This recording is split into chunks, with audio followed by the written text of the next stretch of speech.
Well, folks, welcome to one more edition of Politics and Rad. I'm Egberto Willis, your host. Thank you so kindly for being a part of the show. We are going to have a great show today. But anyway, folks, let me tell you. You know who just tell me they're happy? I started talking and my telephone came on. You know, the voice is always listening. We have to be careful with these things. Remember, if you have all those voice activated where you can ask Alexa or where you can ask, let's see, go Google or whatever it's called. Hey, Google, remember, oh, there you go. See, he's answering me now. Remember, folks, these things are always listening, and if they're always listening, no matter what the people tell you, no matter what the corporatocracy tells you, there's a good possibility that everything that you're talking about could actually, and Siri, that's right, can actually be recorded. Welcome aboard, AVQ. Welcome aboard, Michael Rutnen. We are going to have a great show for you today. Before I get started, though, no, let me get started, and then I'm going to do that because I have some fun stuff for you guys. Anyhow, vamos a comenzar. Let's get busy, and it goes like this. Title of the show today is Conservative Movement a Fraud? Obama voters' kids bring the win? America can look like this. Justin Sheppard, young people will be voting sometimes. That's what he told me. I interviewed him. This is a young man I've known from he was a very young, elementary school. And I interviewed him a few weeks ago. And I said, when I processed that interview, we had a lot of dead spots in it because everything is done over Zoom and the connection to that particular day wasn't all that good. But we did it. So what I'm saying now is that young people are going to be voting. Sometimes we just need some good stories that prove humanity reigns. And conservative movement and Bannon frauds, are they? We're going to find out. I don't normally read early, but Rudnin says, Egberto, what you're suggesting, the required amount of computing power to monitor everyone's speech would be astronomical. No, that's not what's happening, though. You see, each of the speech monitoring occurs in locally. So when you ask to go ahead and, like when you have these pods, right? I write all these kinds of software. That's how I know this stuff. I also write firmware for these kinds of equipment. I did that for decades, But anyhow, a lot of the post-processing, this stuff is distributed processing, right? All of the processing is done locally, but they are uploaded to the system to go ahead and do kind of a analysis of the data. So supposedly you give them permission to do that or not. The thing, though, is given that they have control of that device in some fashion, in other words, if you do a query, hey Siri, answer me this question, they submit some sort of a query over the line, over the internet to some server. And that server has your patterns, that server has your information, and that server has the ability as well to take whatever voice it is that you're doing. So, I mean, there are various methods, etc. But that's not the subject, Rodney. Why are you getting me into engineering? I've left that life.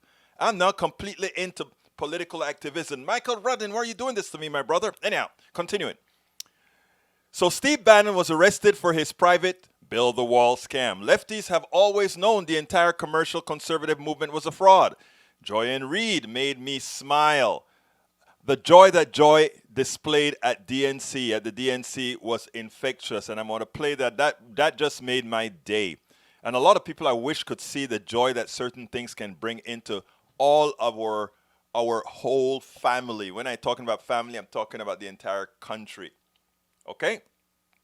Hallie Jackson, along with her co-worker Katie Tur, gives me hope with their understanding of privilege and the manner in which oppression is manifested in America.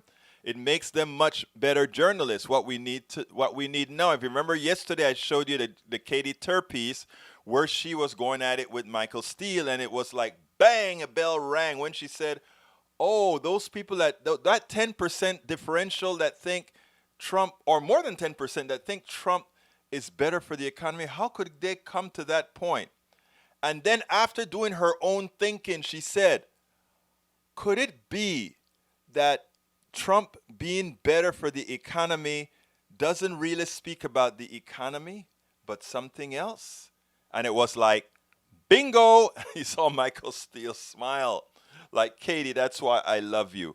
because you decide that when you think on your own, you see the realities out there. And if you are worried about whether young people will go to the vote or not, just listen to Justin Sheppard, a Houston, Texas area young professional and media entrepreneur. Anyhow, we're going to get started right now. And the way I want to get started, folks, is to show you something. But before I show you, I want to ask you all, please, my brothers and my sisters, please share these programs.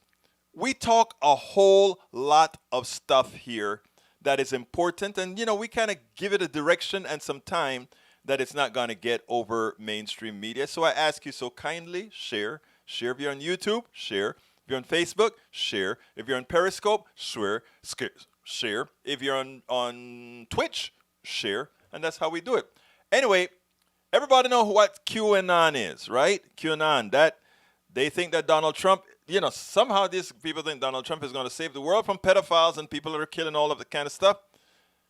And you would think an election is coming by where you want to be the sane one, where you want to tell the rest of America that somehow something is wrong with Biden's head. Oh, Biden is crazy. Biden is getting slow. So how do you explain this? Please tell me, folks. Well, I don't know much about the movement other than I understand they like me very much. I've heard these are people that love our country. The crux of the theory is this belief that you are secretly saving the world from this satanic cult of pedophiles and cannibals. Does that sound like something you are behind? Well, I haven't heard that, but is that supposed to be a bad thing or a good thing? I mean, if I can help save the world from problems, I'm willing to do it. I want to ask you. I really want to ask, are any of my conservatives on yet? I have my conservatives every day. Are any of you guys on yet? I need to speak to you, my brothers, my conservative brothers and sisters. Now is when I need you most. Lee Grant. Okay, Lee says, in 2016, Trump voters were dismissed as deplorables. Them should have found out that insulting half the electorate is not a good election strategy. In 2020, Trump supporters are dismissed as cultists and sycophants. It is possible among leftists that some could support Trump and not be a cultist or sycophant. I think so. In fact, I've said so, Mr. Grant. And you've heard me come on here and defend that. You've heard me defend that, but this is not what we're talking about right now. I want to ask you, Mr. Grant, do you find a problem with Trump somehow, the statement that he made about QAnon? I don't understand this, but we're going to go even further into that with the next subject. Because the next subject talks about the conservative movement and how they have been taken advantage of, maligned for a long time. You see, I do not hate my conservative brothers and sisters, my right-wing brothers and sisters at all. I want to read something from the Daily Kos. It says, and this has to do with Bannon, right? The question is, the obvious answer is to the Republican Party just one big scam is yes. Since the modern Republican Party and its Fox News infrastructure exists just to convince ordinary people that handing over billions more to billionaires is the real American way. But in a more specific sense, is it all just tacky fraud and scams all the way down? And then you start to take a look at all those people that are doing their shows, right? You look at Sean Hannity. Sean Hannity goes out and he sells a whole lot of stuff to people who have trust in him. Because remember, that's where it starts. If you take a look at, by the way, my new book, which is It's Worth It, I talk about establishing a certain type of trust, right? Establishing trust with people. And when people trust you, they also trust what you're suggesting to them, because we don't all have, you're as listeners, this is all that I do 24/7. Activism, reading, researching, etc. A lot of people have to go to work every day, take care of their kids, cook, doing all these other things. When they find somebody or some entity that they trust them. And as such, if they say, oh, if you buy gold, if you buy silver, or if you buy these certificates of gold and silver now, it's a good thing because something is going to happen that really requires you to buy these things. So why don't you do it? And because you have established a level of trust with these people, you do it. And that's what we find on the right? Take a look at Glenn Beck, Sean Hannity's website. Look at all these guys' websites. They're peddling these militia things. They're peddling food for, storing food for years for the when the race war start. All these kinds of things they're doing. And the people that follow them, the people that have trust in them, do these things and they make a lot of money. Now Trump starts up this wall thing, the others are dangerous. And then you have a whole industry that comes around that. We need to somehow be able to control those people. We need to be able to, and then the gun industry gets a lot of money because you scare people to death about those immigrants that are killing Americans, which is not the case, of course. Americans kill Americans more so than immigrants by a landslide. And by the way, Americans overseas kill foreigners, kill the people. So it's no difference, right? But that is what happens. So we drum up the arms industry by saying, oh, you got to be scared of those immigrants, and those immigrants are coming over, and then you go find a place where you have a whole bunch of people marching from Guatemala, El Salvador, not Costa Rica, that's pretty stable. Costa Rica and Panama, pretty stable. Nicaragua and Guatemala, you have all those people marching up the Pan American Highway, and you go ahead, and it looks like a lot. It may be 100 people, right? But they make the camera angles look like a lot. The caravan has begun. And they bring all those people over, and Americans realize, oh, and then Donald Trump goes ahead and he says, and we're going to be invaded. And then Steve Bannon goes ahead and says, we need to build a wall. And we are going, since those Democrats don't want to give you money for the wall, we are going to build a wall. And all you right-wing people, please give us money to build a private wall. And we're going to do it. And it happened with the arms industry, with the NRA. It has happened with Steve Bannon build a wall thing, and over again. So here we go. This is an important sentence from the Daily Kos article. After all, the last month, let me check one thing here. Here we go. That's what I want. Yeah, okay, here we go. After all, the last month has seen the New York Attorney General move to disband the NRA after showing that top executives funneled millions in their pockets and wait, let me finish that sentence. Think about that.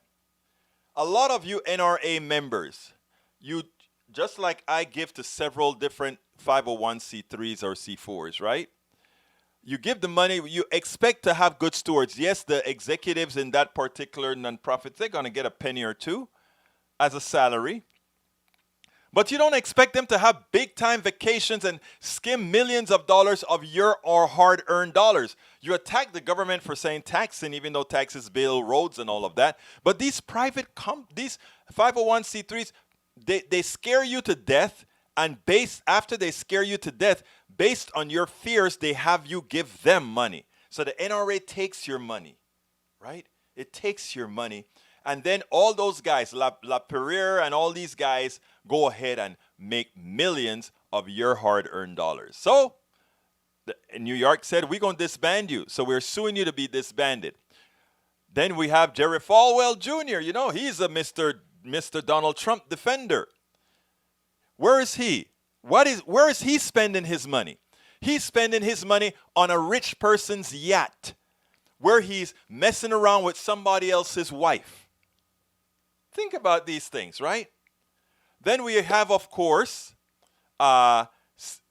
continuing with that article, Steve Bannon gets arrested for taking millions of that money to pay off his own debts and pay off other people because you gave him money because you so hated those immigrants.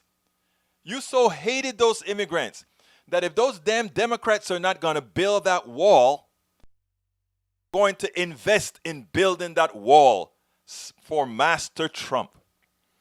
And Steve Bannon is going to collect the money.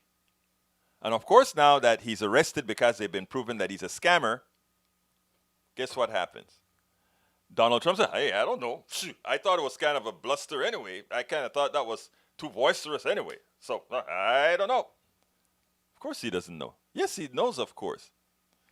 Then, of course, Donald Trump, this has been standard modus operandi for Donald Trump. So all of you guys that says, no, so I want to talk to my brother here, and because you should be my ally on this. Welcome aboard, Ilan Diaz. Let's see. Ilian Diandra, welcome aboard. I want to talk specifically to Lee Grant, because Lee Grant, you have a point, and I make that point in my book, It's Worth It. Now, how to talk to your right-wing relatives, friends, and neighbors. And Lee Grant, you should get my book. Go get my book, Lee Grant, because I do respect everybody, including the other side. But at some time, we just have to come out and tell the truth, right? And I am not telling the truth to call the people on the other side deplorables. I'm telling the truth to tell you I understand that you've been fooled, you've been hoodwinked into believing a whole lot of stuff. You've been hoodwinked over the years in believing that lowering tax rates can actually make enough income to cover the tax rates that you lower, following some crazy thing known as the Laffer curve. You see, I've studied all of this stuff in economics, and we all know the Laffer curve is a laugh. It's a laugh. All real economists know the Laffer curve is a laugh. The guy drew this stuff on the back of a napkin to say, oh, we can actually sell this. We always knew that made absolutely no sense. So, but they fooled you into believing that these things have value. They want you to believe that they have value or they're based in fact. They're not. There's a reason why every single Republican administration since Reagan has left us in debt much larger, has crashed the economy, because their philosophy is not based in science. It fails. Period. It always fails. Just like Trump is failing now, and for the sake of the country, I mean, Trump was a cataclysmic failure compared to Bush 2. Bush at least didn't fail until 2008, right when he was about to leave office. Trump is failing right at 75% of his administration. And if he were elected, given his level of intellect and not knowing anything, somebody who can be working with QAnon, America can't expect anything of value from this guy. Can't. So anyhow, as it turns out, when you take a look at what's going on then, yes, the conservative movement has been a fraud for a long time. Glenn Beck, all these guys, they make money, they scare you to death first, and after they scare you to death, they collect, because they start selling you the things that they scared you about. So you buy the guns to protect yourself against the immigrants. You buy all that food to protect you against the race war, so that you can go in your bunker when the race war begins. They sell you the stock because if the Democrats take over, the economy is going to go crashing, so buy these gold stocks. They always have something to sell you just because they scare you, in as much as everything they stand for has proven to be wrong. So, Brother Lee Grant, that is what it's all about. It's not about trying to alienate half the country. And by the way, it isn't half the country. It's the people that are really, really fooled and hoodwinked for Trump are 30-something%.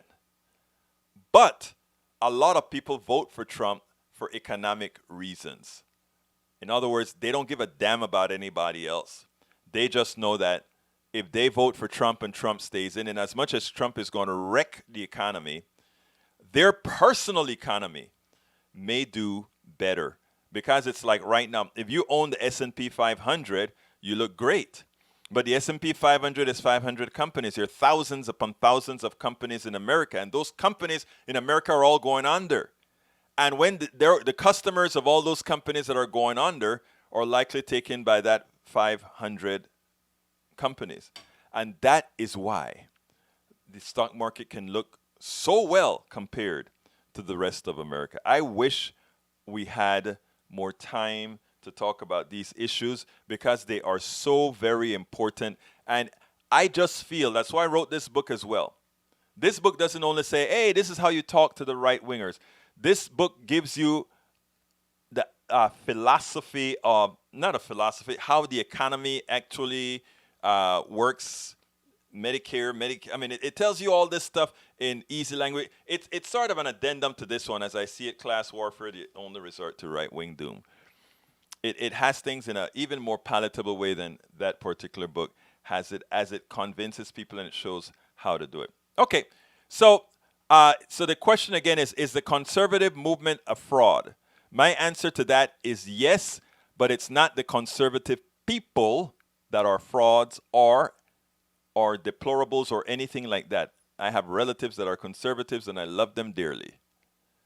So we have to understand, however, to tell folks the truth, but in a way that you show them quite a bit of respect. All right, there's something that turned me on yesterday while I was watching the Democratic Convention. And I want you to see this. I speak on it, so I won't go elaborate anymore. You just take a look at this, and then we'll take it from there. Today, Joyanne Reid, MSNBC's Joyanne Reid, gave a soliloquy about America you've got to listen to, and then we'll take it on the other side. For me, it's all personal. I mean, this is a huge accomplishment for this country. I mean, think about the fact that this entire convention thus far, I think, is such an affirmation of what America can be and what it has become and the distance we've come. We're in the 400-year, commemoration of the 1619 arrival of enslaved people, 16 enslaved people from Africa in this country. And look at what we've done.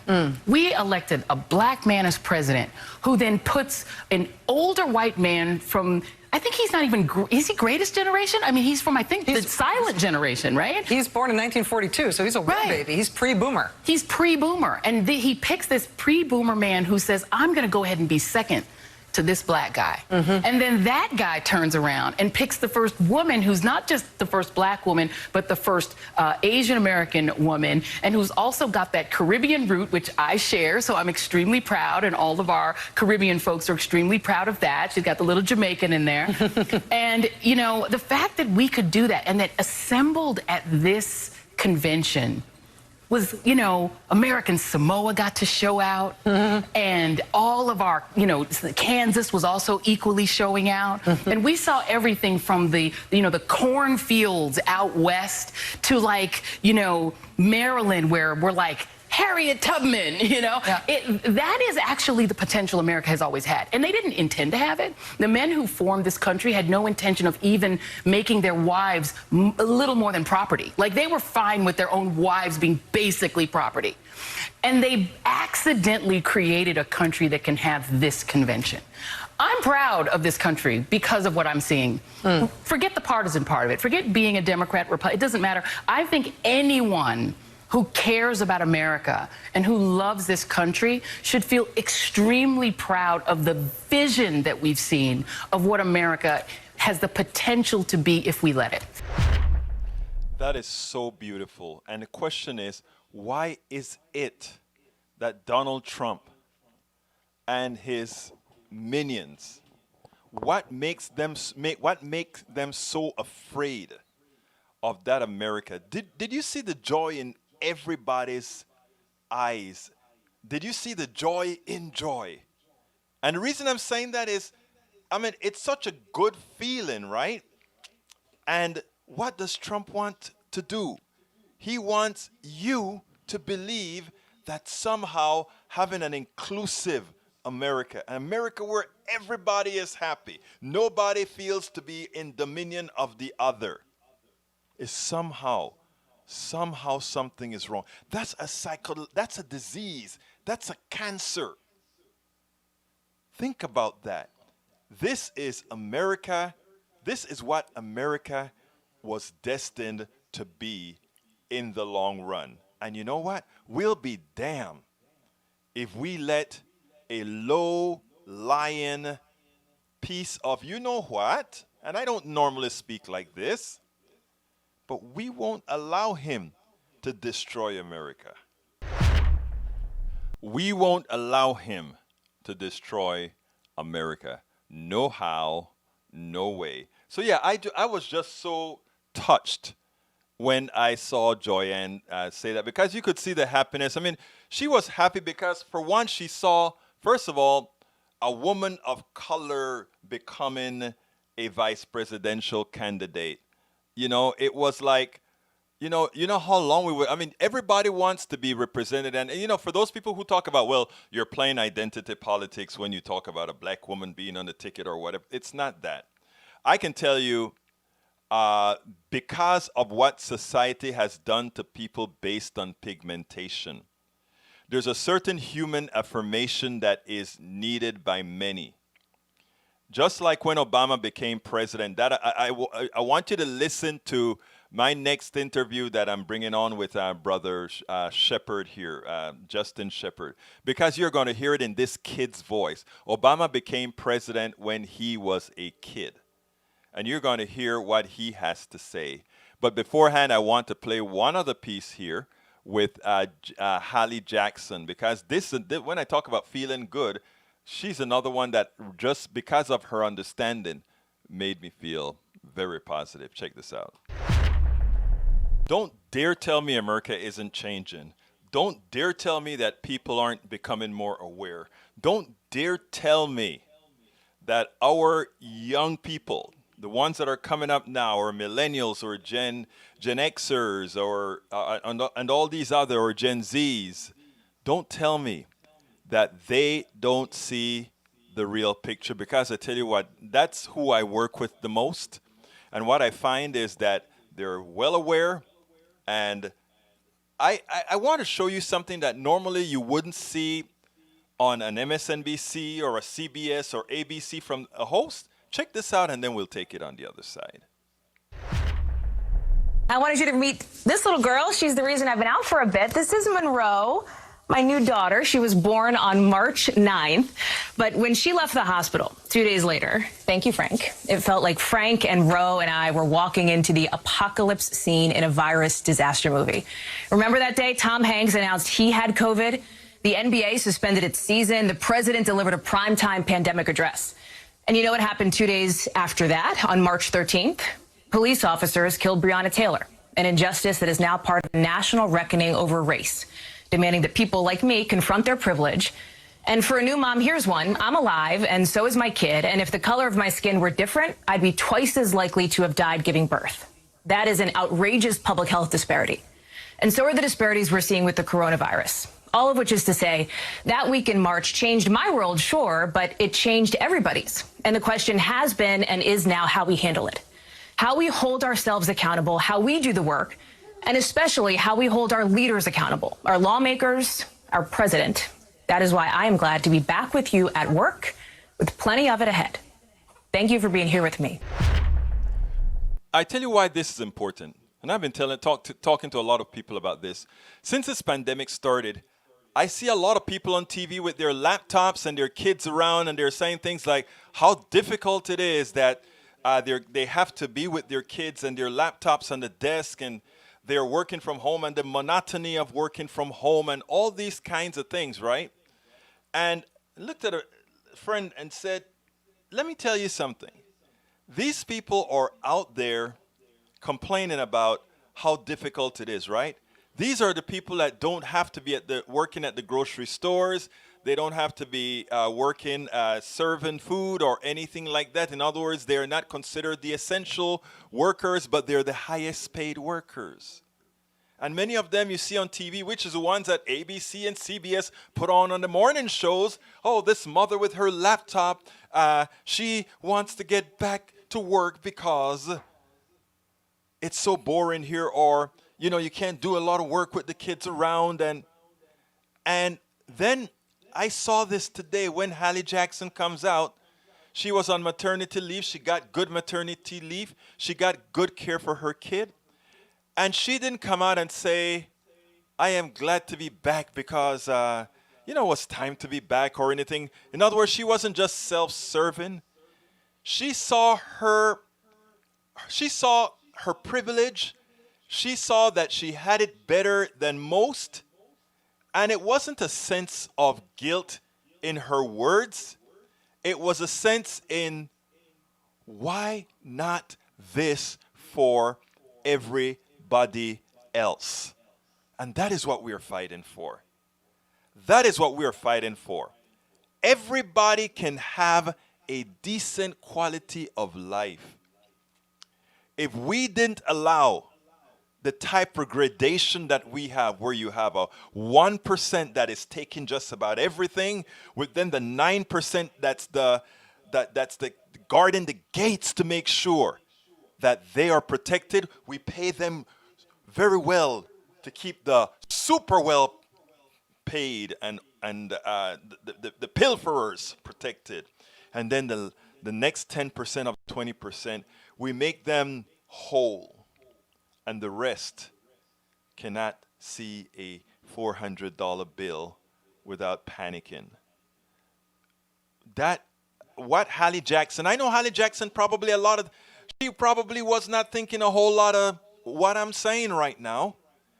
Not specifically, but inside her, the fact that she came out with that type of a statement says a whole lot about the character of people who would then be there when we are making the changes necessary. They wouldn't be there to stop it. They wouldn't put barriers in front of those that are attempting to make life better for all. We need a whole lot of her, more of her. And I tell you what, a lot of people in her generation, that is how they think as well. Absolutely. So that was another thing. Rose, I'm going to talk about that after we have Justin. But let me go ahead and play the interview for today. This is Justin. Actually, Justin is a longtime friend of the family. You'll hear about it. We'll go ahead and play that and then take it on the other side.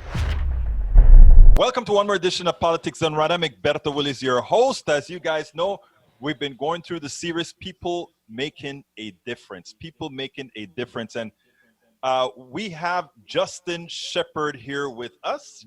Justin Sheppard grew up here in the Houston, Texas area, and I've known him a very long time, from the time he was in elementary school all the way through college, out, and now with his own radio show.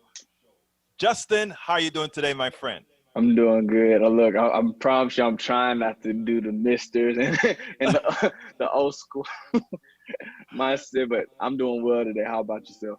I am doing fine. First of all, Justin, tell me a little bit about yourself, because I've been intrigued with how you've just you've been to college and just taken things into your own hands. So tell me a little bit about yourself. Okay, so Justin Sheppard, I'm 23 years old. I reside here in Houston, Texas. Currently, right now, I have my own media company called Talented Ones. It consists of a few content promotions. We have the Talented Ones website. We have a radio show right now that's on 92 Kills every Saturday from 2 to 4. We also have the Talented Ones, the YouTube page right now, which has exclusive interviews with up-and-coming talent when it comes from you have from artists to business, up-and-coming businesses, CEOs, to creatives, to athletes, to anybody just out there on the rise, and even some solidified names. We're just doing creative interviews and styling. We have a freestyle section for our up-and-coming rappers and artists to come and showcase their talent. And we also have this radio show excerpts from our radio show that we record from me and my co-host, and we put them on YouTube as well. So we just have my brand company just has a multitude of content to just really push people out there under the Talented Ones brand. Now, when I knew you went to school. Where did you go to school again? I went to Sam Houston State University, a proud alum.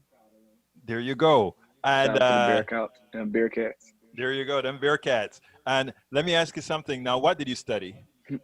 So I studied mass communication. I minored in marketing, so broadcasting and radio, cameras, all everything like that. That's been stuff I wanted to do since I was little. So it was just a dream to go to a school that's actually one of the best schools in Texas, because it's the Dan Rather School of Communication. So for that to even to go through that program, come out to even meeting Dan Rather, it was just my college experience was a great experience. Now, I want to talk a little bit about that because while we had a little chat a few days ago, you were telling me a story of about a project that you did, and I thought that project was pretty intriguing. I think it had something to do with dating. Why don't you tell me a little bit about that so that people can kind of get a flavor of the stuff that the kind of stuff, the range of things that you do. Okay, so the project that you're talking about was we had to do a film project. We had to come up with our own little short film. When I say short film, I would say like a 10 minute film, like very short.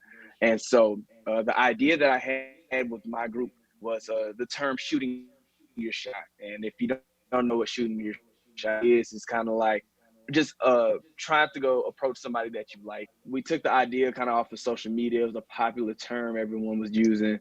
I was using it, my friends was using it, everybody was using it. And it just became an idea to use that in the short film. I was like, okay, we're in college, let's talk about this culture of shooting your shot. Let's talk about the fact that sometimes in my mind, I was like, okay, well, dudes always go up to girls and try to go approach them. But then sometimes females weren't trying to just go approach a guy because I don't know why. So we just dug deep into like trying to figure out why people do what they do in the sense of trying to approach somebody. So we just made that a real fun, lighthearted project, and it came out really well. We talked to professors, we talked to students on campus just walking by. We really dug deep into it just to get a perspective. We, from age-wise perspective and just everything. So it was a great time. No, I imagine you got a good grade on that one. I did. I think I got an A. I want to say I got an A. I want to say, but I really think I think we did get an A out of the project. It came out very well. It was very lighthearted. We came up with skits for it, everything. Now, because when you're filming, especially trying to get 10 minutes qualities, we have to do a lot. yeah, people don't understand that a lot of times when you're doing this video thing, and even if you've got 20, 30 minutes of material, all of that has to get condensed down into a 10-minute period, and it can take quite a bit of skill to do that. Yeah, it's definitely a way more difficult to shoot because for 10 minutes, it took us like a week to get 10 minutes worth of footage from different angles, different times of the day, getting people's schedules to coincide to ask them to be on the film. It really did take a lot, but when you get to sit down and look at the project that you do create, it was definitely worth it. Great. Well, let's go into a little bit of what you do now. You interview up and coming artists. Some of them are already established. Why did you decide to go in that direction? So because as it turns out, you help a lot of people, and this segment that I do here is about young people helping people, and you give a lot of people quite a bit of exposure through your network. Right, definitely. So, it's crazy. Like the idea came when I was a freshman in college. I just stopped playing football. I was a football player first at Sam Houston.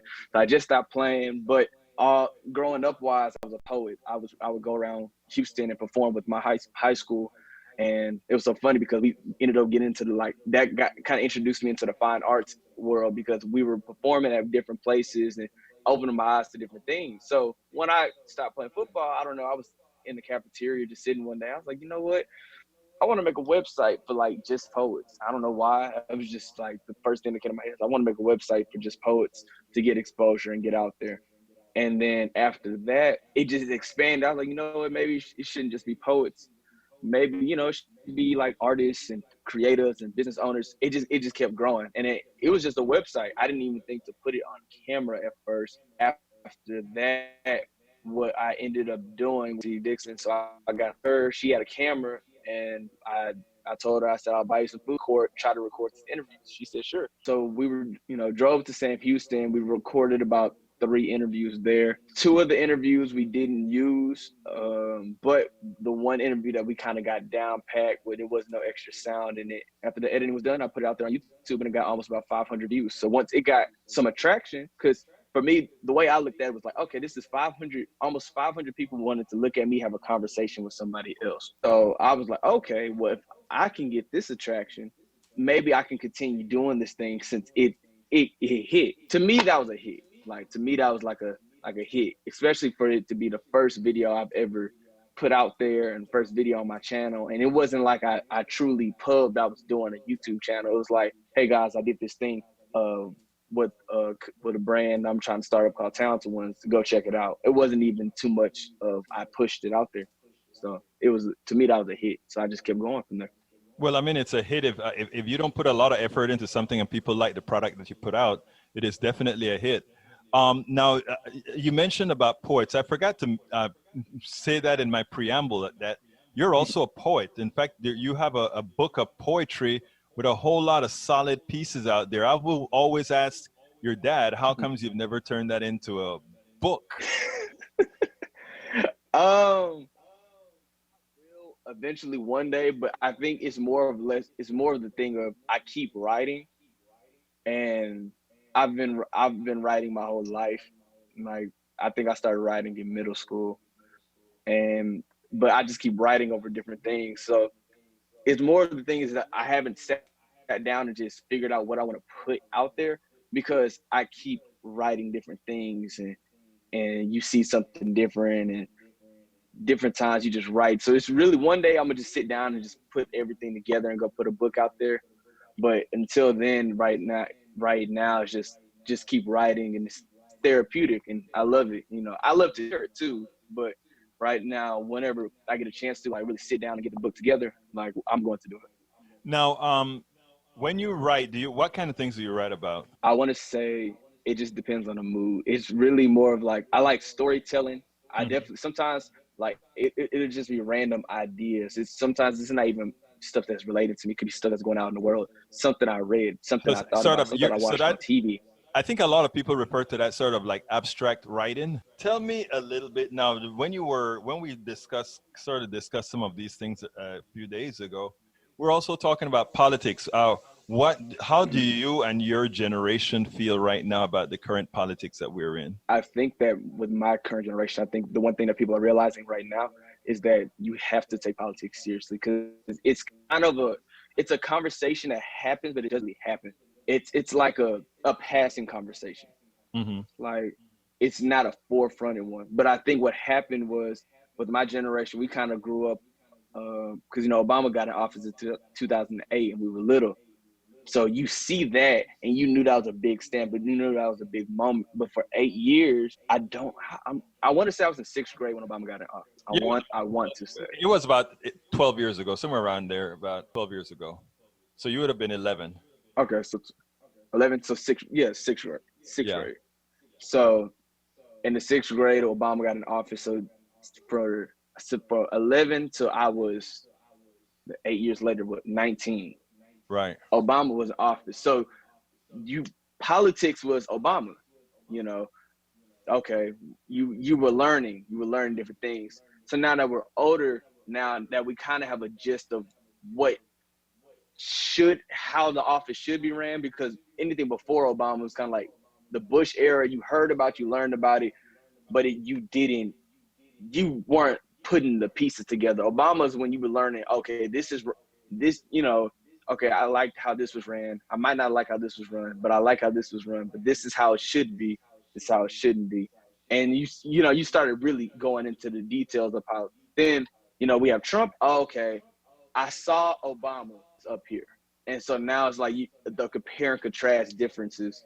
And I think now more than ever, people are really getting into politics now. Just the conversation of it, because one, we're older, but two, we've seen a day and night comparison of what you would like and what you wouldn't like in some people's minds. No, it's interesting because I imagine with somebody your age, when you see the competence of Obama, and Obama being a black man being the president, and then Right. you see a Donald Trump, and you see somebody that can barely speak English be the president, and you know the tribulations you go through as a young black man in this country. How does that really make you feel? Do you see the disparity that how could he become president? Yeah, I think, yes, sir. I think it's one of those things where it's frustrating, but then at the same time, it's like, I wasn't surprised when Trump got into office, when I saw how he was running his campaign, because as much as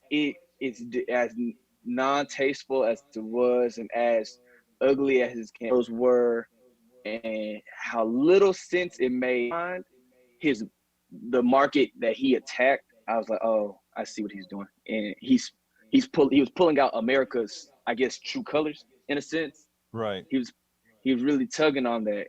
And as much as I find it a disgust, he tugged America's true colors, and that came out and voted. But I will say the one thing that did hurt us in this past election, which definitely won't hurt us in this 2020 election, because I think we get it now, is that people didn't go out and vote. And I'm talking about my generation didn't go out and vote. They didn't take it seriously. I think the thing we see now is that you see what happens when we don't take it seriously. Let me ask you this then.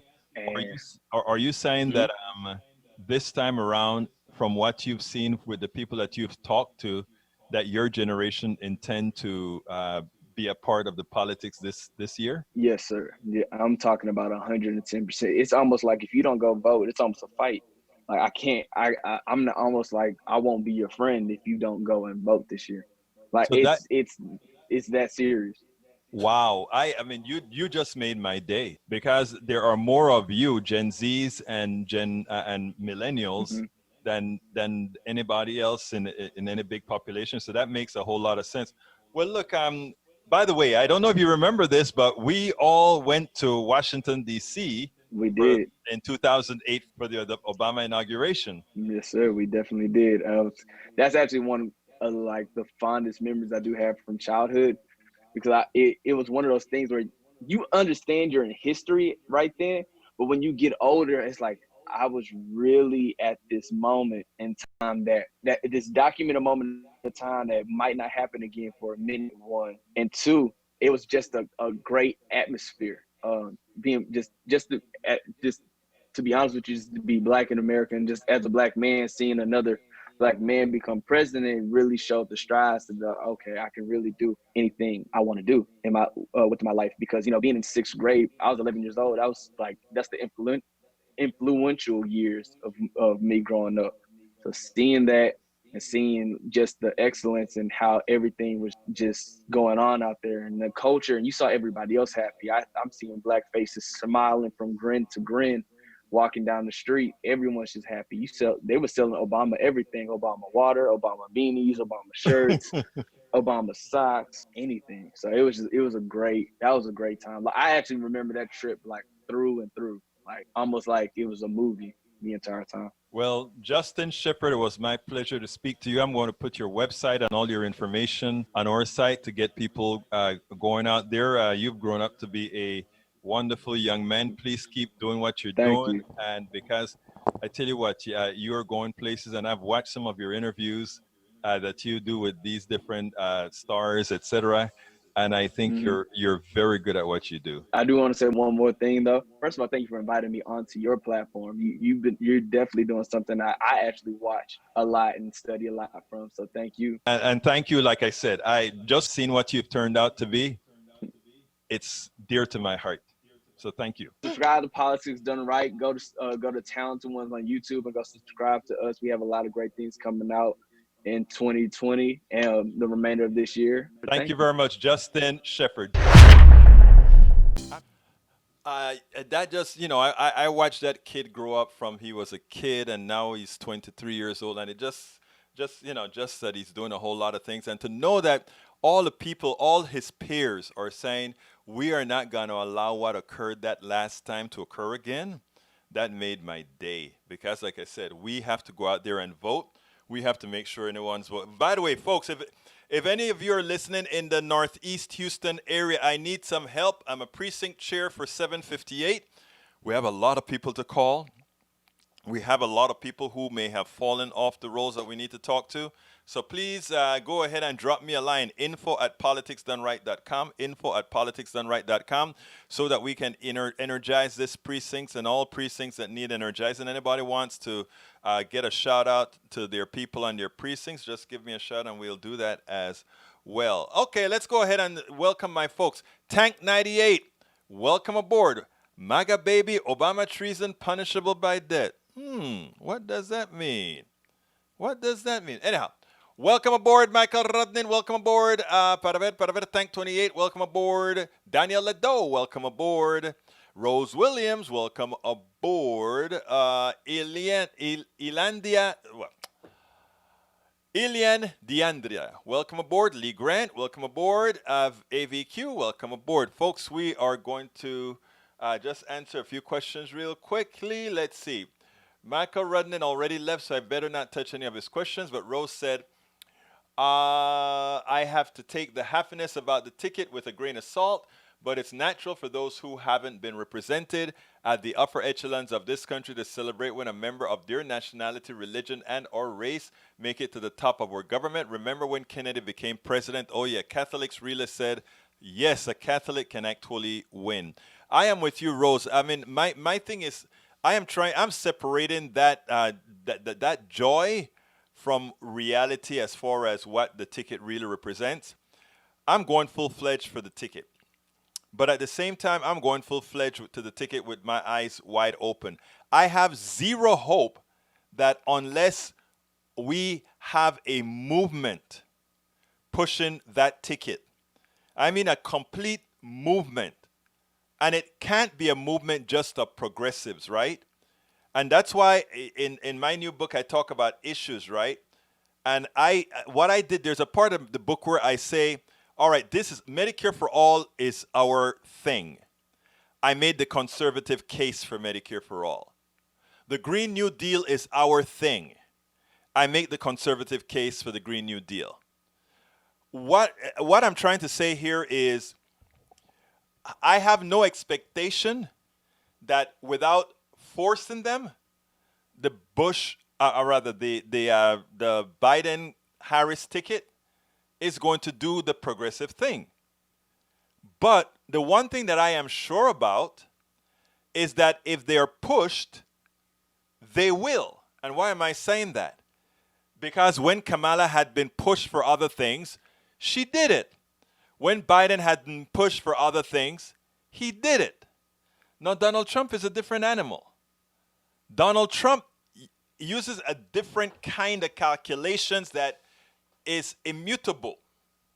So what I'm saying is the possibilities that we have with a Biden-Harris ticket, why I tell folks fight for it and fight for it with a landslide, because everybody has buy-in. And then what we have to do as progressives is to go sell our programs that are going to help not just progressives, but most people want our programs. That's a fact. Most people want our programs. And what we will do is to go ahead and work hard. This is just the beginning. The first thing is we get him out of there. The second thing is not to sit down and believe that somehow these guys are a panacea and ready to work for us. They're not. But we have good people. Rose Williams, we've got you. Michael Rudnin, we've got you. All you folks are going to be out there. We are going to be doing what has to be done to get what we need done. So anyhow, we're at the end of the program, and I hadn't gone ahead and make my pitch yet, so I have to make my pitch because we have to stay alive somehow. So what I want to ask you guys, folks, is if you're listening, whether you're on a podcast or whether you're listening live, you know, we get about, I guess, 4,000 or 5,000 people live, and then most of the other folks are podcasts altogether. Let's do this. Please go ahead. Norman Reynolds, Egberto, talk a bit about burning the lifeboats. It's not personal. It's about not swallowing self-aggrandizing revisionist history that removes personal responsibility to willful dissent. Oh, damn right. My brother Reynolds, talk a bit about burning the lifeboats. It's not personal. Yes, you're absolutely right. I wish you would have called in and do that, but I don't have the time right now, brother. Why do you do this to me? Norman, let's do this. Let's tackle, because that's a very in-depth thing that you're talking about right there. And I would prefer for us to sit on a phone when you call into the program to talk about that, because you and I have actually touched on that before. So let's do that mañana. We got a deal? Let's do that mañana. I know you're going to be here, so let's do that mañana. Okay, folks. Folks, don't forget that is Norman's subject. Norman's going to take the lead on that subject. All right.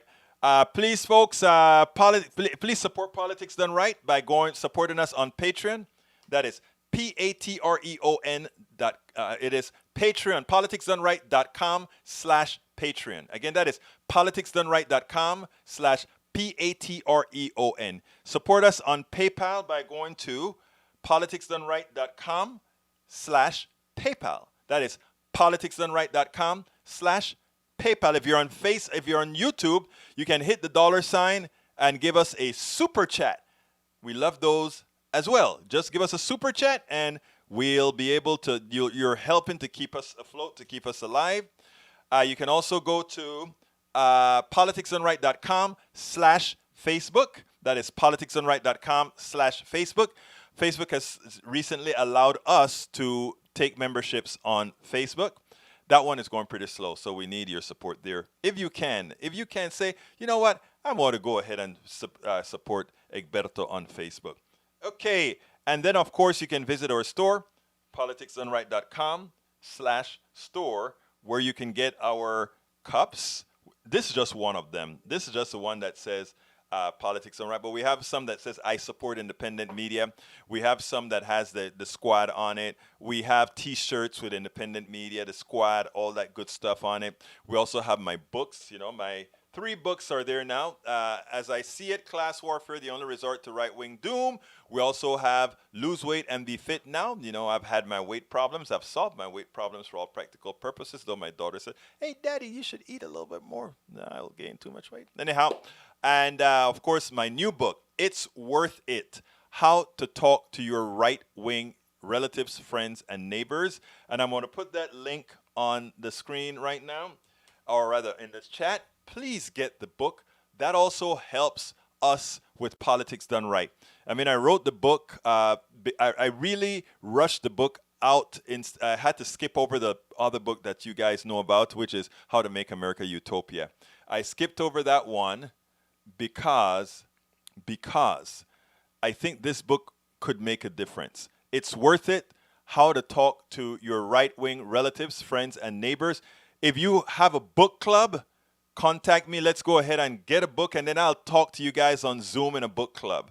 I'll do whatever it takes to get this message out. If you have a conservative book club that you're in, tell them to join up and tell them when you're done reading the book, in a week or two, whatever it takes you guys, I will appear in a Zoom with you, and you guys can tear me up as much as you want. You can roast me. You can do whatever you want. But I want a lot of folks reading this book from the beginning to the end, because it's a lot of material. I spent a lot of time making sure to make the material as concise as possible. We got it down to 231 pages, and it's a quick 231 pages to read. Folks, my name is Egberto Willies. Thank you so kindly for having been here. You know how I end this baby. I am what? Out! I'm Egberto Willies, host of Politics Done Right, an independent news program. I post several news videos of interest every day. I ask you so kindly to subscribe to my channel, and please leave me some comments. Thank you very much.